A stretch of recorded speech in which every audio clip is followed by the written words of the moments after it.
Tamil Nadu HMS உழைப்பாளர் சங்க நிர்வாகிகள் கலந்தாய்வு கூட்டம் தூத்துக்குடியில் நடைபெற்றது. கூட்டத்திற்கு HMS மாவட்ட கவுன்சில் தலைவர் ராஜ்குமார் தலைமை வகித்து பேசினார். HMS மாவட்ட தலைவர் ராஜலட்சுமி முன்னிலை வகித்தார். மாவட்ட பொருளாளர் காந்தி சேகர் வரவேற்றார். கூட்டத்தில் தூத்துக்குடி மாவட்டத்தில் இதுவரை கிளை அலுவலகம் திறக்கப்படாத தொகுதிகளில் உறுப்பினர்களின் ஒத்துழைப்போடு அலுவலகம் திறக்க வேண்டும். HMS சங்கத்தின் சார்பில் மாவட்ட அளவிலான கிரிக்கெட் போட்டி நடத்த வேண்டும்.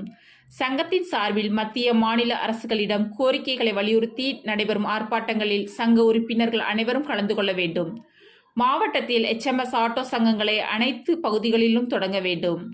HMS உழைப்பாளர் சங்கம் தொடங்கப்பட்டு 3 ஆண்டுகள் நிறைவடைந்ததை கொண்டாடும் விதமாக 2025ஆம் ஆண்டு சங்கத்தின் 2வது மாவட்ட மாநாடு நடத்த வேண்டும் உள்ளிட்ட தீர்மானங்கள் நிறைவேற்றப்பட்டன.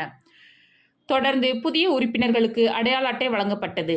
நிகழ்ச்சியில் ஒட்டப்பிடாரம் செயலாளர் ராஜேஷ், கோவில்பட்டி செயலாளர் மணிகண்டன், விளாத்திக்குளம் செயலாளர் வேலபுஷ்பம், திருச்செந்தூர் செயலாளர் ஃபெமினால், உழைப்பாளர் சங்க மாவட்ட பொருளாளர் ஃபெசி நிர்மல், மாவட்ட துணைத் தலைவர் ராதா ஆனந்த், மாவட்ட ஒருங்கிணைப்பாளர் நிர்மல், ரயில்வே ஆட்டோ ஓட்டுநர் சங்கர், துணைத் தலைவர் மில்டன், மகளிர் அணி சந்திராமணி, சரோஜா, மாலதி, நிவ்யா, விஜி பிரம்மசக்தி மற்றும் ஏராளமான உறுப்பினர்கள் பங்கேற்றனர்.